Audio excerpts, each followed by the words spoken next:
All right, welcome back to DodgerHeads, presented by Dodger Blue. My name is Jeff Spiegel. I'm joined today by our editor, Matthew Moreno, and we're here to check in on some news that's come out this week. Not so much about sports coming back, but the presence of fans at these events and whether we'll be seeing fans at sporting events anytime soon. This past week, we had some quotes from California Governor Gavin Newsom, who said, "The prospect of mass gatherings is negligible at best until we get herd immunity and we get to a vaccine." He goes on to say, "Things can change radically if we get therapeutics at scale and community testing at scale and capacity to get vaccines earlier than we anticipated. That can change the dynamics, but when you suggest June, July, August, it is unlikely."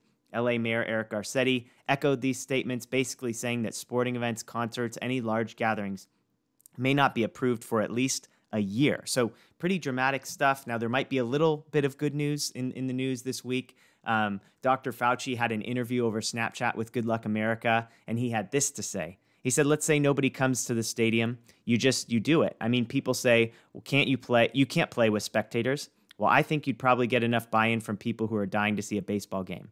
But there's a way of doing that because there have been proposals both at the level of the NFL, Major League Baseball, National Hockey League, to get these people tested, to put them in big hotels, whatever you want to play. Keep them under surveillance, but have them tested like every week. Buy a gazillion tests and make sure they don't wind up infecting each other or their family and just let them play the season out. I mean, that's a really artificial way to do it, but when you think about it, it might be better than nothing."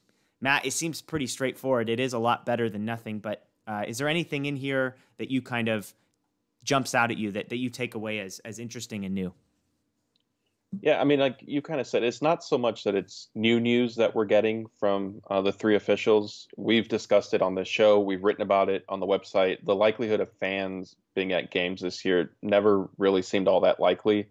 I guess perhaps me personally, I thought maybe if the baseball season does extend into, middle of November, late November, possibly early December, that maybe by that point, if you're playing postseason games or the World Series, perhaps some fans would be allowed. But even that, I mean, was more or less a bit of a pipe dream and kind of best case scenario if everything sort of goes right between now and then. And like Dr. Fauci said, it's not an ideal scenario, but really these leagues kind of quarantining their players might be the only way to really go about this. Yeah, it was interesting. One other sort of thing that came across my Twitter feed today and how this might relate to sporting events is there's an airline, Emirates Airline, basically became the first airline today that they were conducting on-site rapid COVID-19 tests for passengers. It says the 10-minute tests are conducted at the terminal for travelers to countries requiring COVID test certificates. So now that's a 10-minute test. So what are we going to do? Every sporting event fan is going to have it, coming into a stadium? Of course not. But it is interesting as a way of, if we can get test results in 10 minutes, you could easily be testing baseball players before every game and kind of evaluating. And that feels like it would be a step in the right direction on top of all this other stuff, don't you think? Yeah, absolutely. And I think where that may even be most key is with family members, if either the NBA or MLB kind of loosens the restrictions there at some point. Because I know, Clayton Kershaw had his interview with John Hartung on Sportsnet LA, and he said, as far as the Arizona plan, the way it was pitched, that he's not going to do it. He's not going to leave his family for, 4 months. Not every player feels that way. Alex Wood said he just wants to play. It's easier for him to kind of he admitted it's easier for him because he has a wife, but they don't have young children.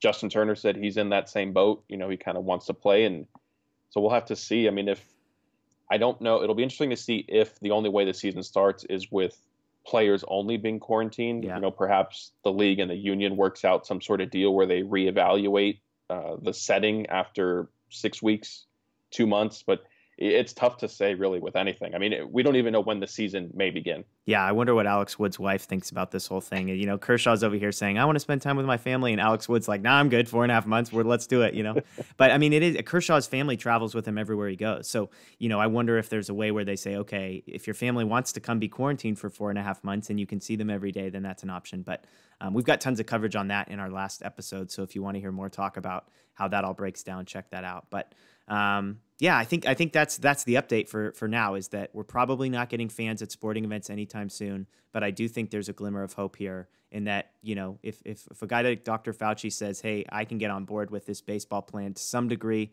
then maybe that's good news. So, of course, as always, there's full coverage of this and everything else going on in the baseball world over at DodgerBlue.com. So check that out, or you can find us on Instagram, Facebook, Twitter, and YouTube as well. But for now, that is it. Enjoy the rest of your day, and we'll talk to you soon.